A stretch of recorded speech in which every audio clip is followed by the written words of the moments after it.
नमस्कार। Nitish science classes में आप लोग को स्वागत है।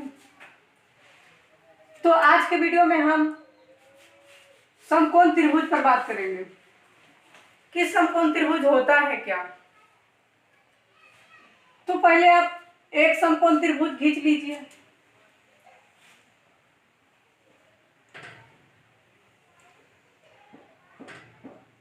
अब खींच लिए तो इसका नाम दे दीजिए आपके मर्जी से। यहाँ पर हम रख देते हैं ए, बी और सी।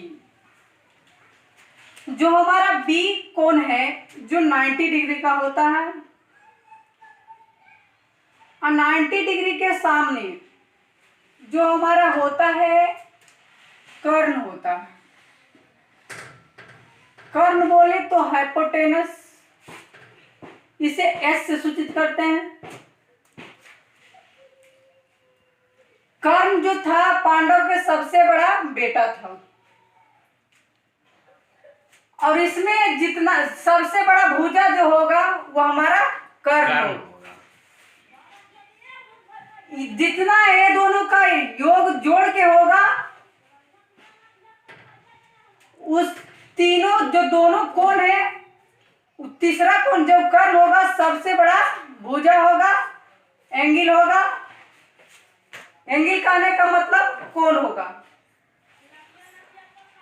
तो अब इसमें आपको पहचानना है कि कौन लंब है और कौन आधार है। सपोज दैट इस त्रिभुज में हम बात कर रहे हैं तो इस त्रिभुज में आपको ए नहीं कह सकते हैं कि ए लंब है, ए आधार है। यदि जो हम आपसे पूछे कि ए के लिए कौन लंब है तो जहां से हम बोले वहां का सामना देख लीजिए। आप वहां से सीधे देखेंगे तो ये मेरा हो जाएगा लंब। लंब को हम P से डिनोट करते हैं, इसको बोलते हैं परपेंडिकुलर। यदि जो हम बोले ए के लिए कौन बेस है तो इसका लंब ए है तो इसका मतलब ए बेस है। समझ रहे हैं? और इसको हिंदी में हम आधार बोलते हैं। यदि जो हम कोण सी के लिए बोले तो सी के सामने देख लीजिए। सी के सामने अब जो देख रहे हैं वो हमारा हो जाएगा लंब। लंब को हम P से डिनोट करते हैं। P कहने का मतलब है परपेंडिकुलर। अब C के लिए जो हम बेस पूछेंगे तो C के लिए बेस मेरा ए नीचे वाला हो जाएगा। बेस को हम B से लिखते हैं और इसका हिंदी होता है आधार।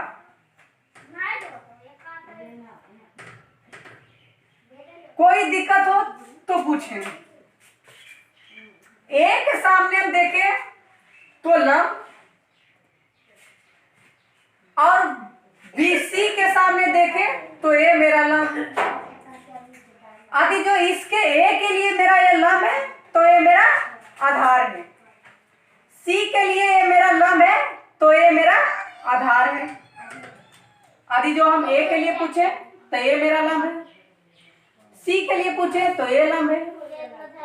C के लिए बेस कौन हो जाएगा? ए हो जाएगा। ए के लिए बेस कौन हो जाएगा? ए हो जाएगा आधार। तो आप लोग को त्रिभुज पहचानना आ गया होगा। नहीं आया तो दो त्रिभुज में आपको बताते हैं तो हम इसे मिटाते हैं। लेते हैं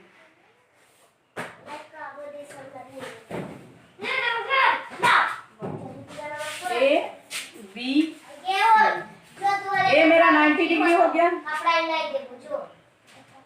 हाइपोटेनस फिक्स रहता है, जो कर्ण रहता है वो हमारा फिक्स रहता है। दूसरा त्रिभुज हम यहाँ पर फिर ले लेते हैं। इसका भी नाम ए और बी और सी रख देते हैं। ए मेरा 90 डिग्री हो गया और हाइपोटेनस फिक्स रहता है।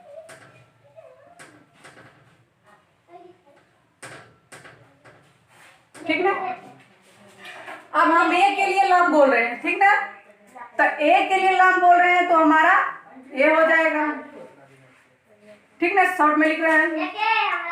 ए के लिए मेरा लंब हो गया, तो ये मेरा आधार कौन हो जाएगा, ए हो जाएगा, ठीक ना, आधार ए मेरा हो जाएगा। ए के लिए खत्म। अब त्रिभुज हम बात करते हैं फिर इसमें, अभी जो हम सी के लिए बोले तो ये मेरा लंब हो गया, फिर हम ए के लिए, अभी जो सी के लिए बोले तो मेरा लंब हो गया, ए मेरा आधार हो गया। कोई डाउट? दोनों त्रिभुज एक ही है, लेकिन कहने का मतलब है सी के लिए पूछते हैं तो ए मेरा लंब हो जाता है, और हम ए के लिए पूछते हैं तो ए मेरा लंब हो जाता है। तो हम आशा करते हैं कि आप लोग को इस टॉपिक समझ आ गया होगा। तो हम क्वेश्चन पे बात करते हैं। आप लोग को लगता होगा कि ये वीडियो में समझ आ गया होगा आप लोग को। मेरा गारंटी है कि आप लोग को जो भी हम बताएंगे वो बोर्ड पर समझाने का मेरा फुल गारंटी है। तो ठीक है, आप लोग त्रिभुज पहचानना, समकोण त्रिभुज पहचानना अवश्य जान गए होंगे। जो कर्ण था वो पांडव का सबसे बड़ा बेटा था। तो हम क्वेश्चन पे बात करते हैं।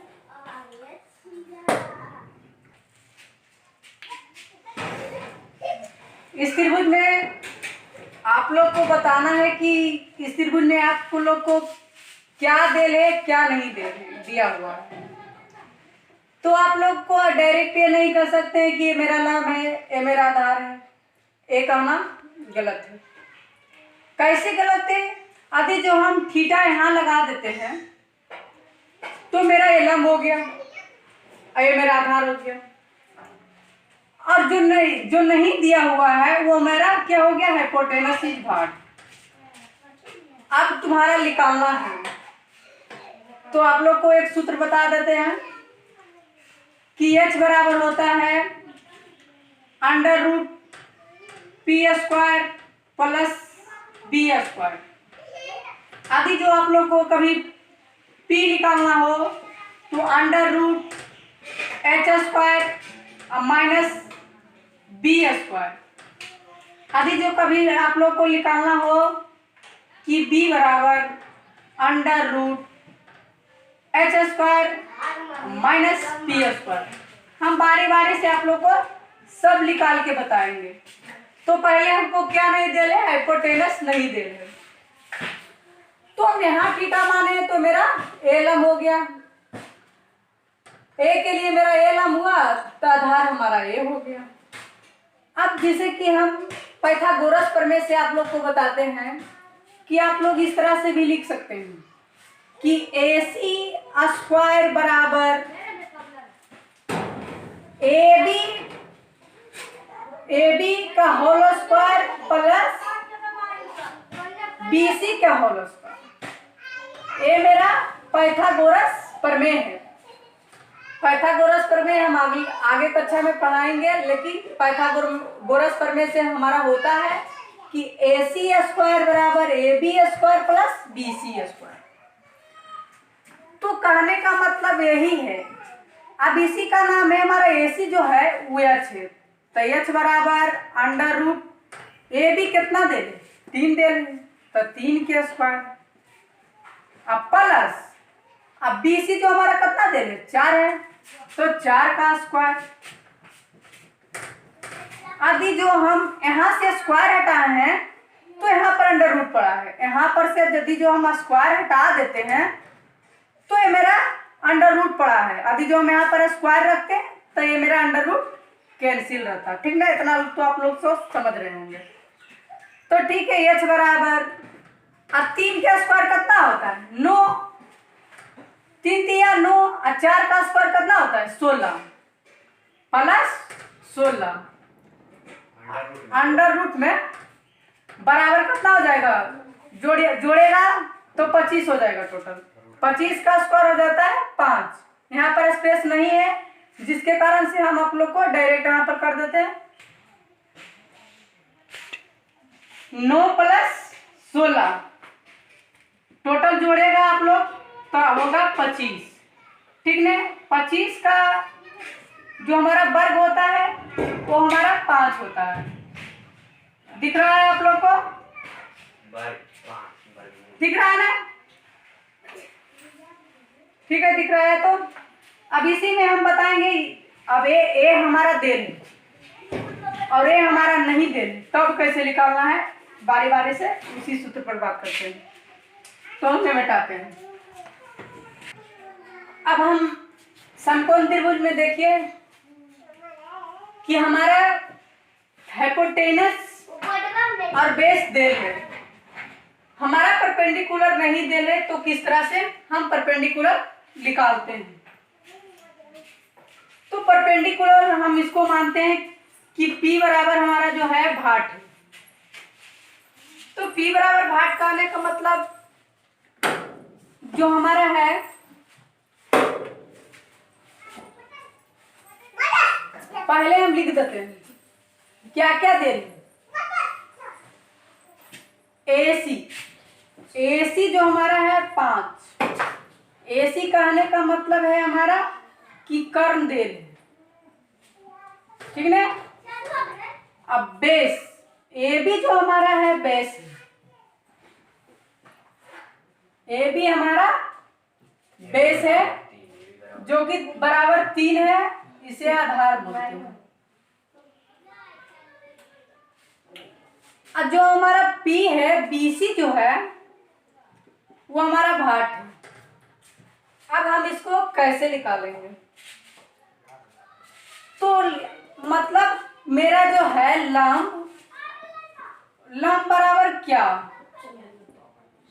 तो फॉर्मूला देखिए वहां पर देल होगा कि P किस तरह से निकलता है। तो P बराबर अंडर रूट h² माइनस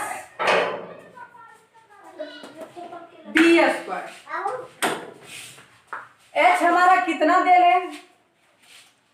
जो हमारा h कहने का मतलब है कि AC, h हमारा हो गया AC। यहां पर कर देते हैं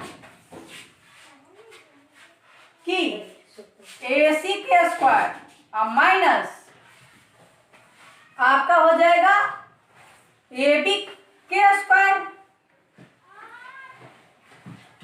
कहने का मतलब यही है कि हमारा AC मतलब h² माइनस b²। तो इसी को हम जो हमारा हाइपोटेनस है वो हमारा AC है, तो AC²। बेस जो हमारा है AB है, तो AB²। ये तो बात आप समझ गए होंगे। तब यहाँ पर से हम करते हैं P बराबर, अब हमारा h कितना दे रहे हैं? h हमारा 5 दे रहे हैं। तो 5 के अंडर रूट 5² और माइनस हमारा जो B है, B कहने का मतलब AB जो हमारा है 3 है, तो 3² तो 5² अंडर रूट 25 और माइनस 9।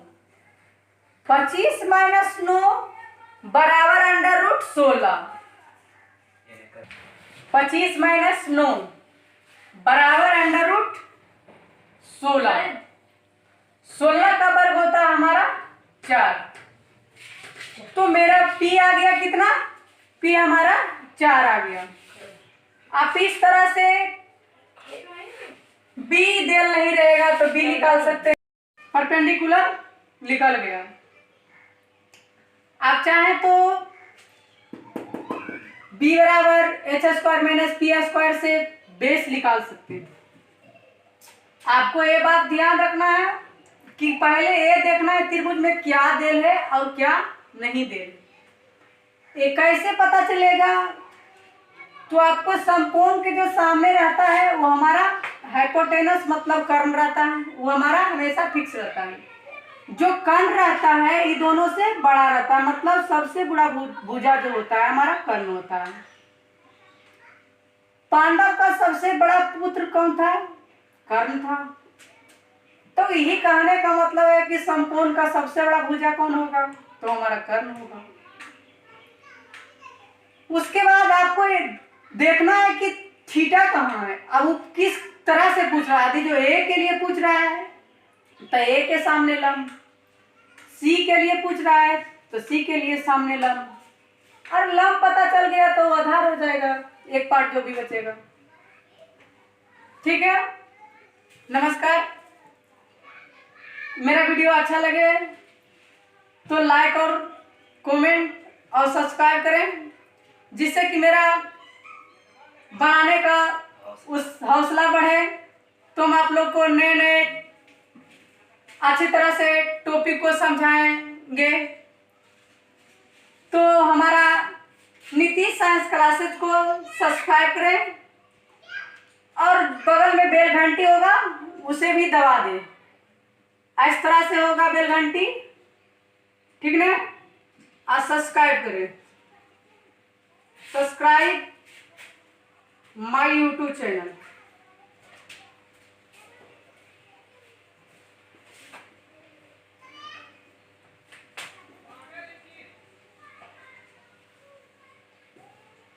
Thank you.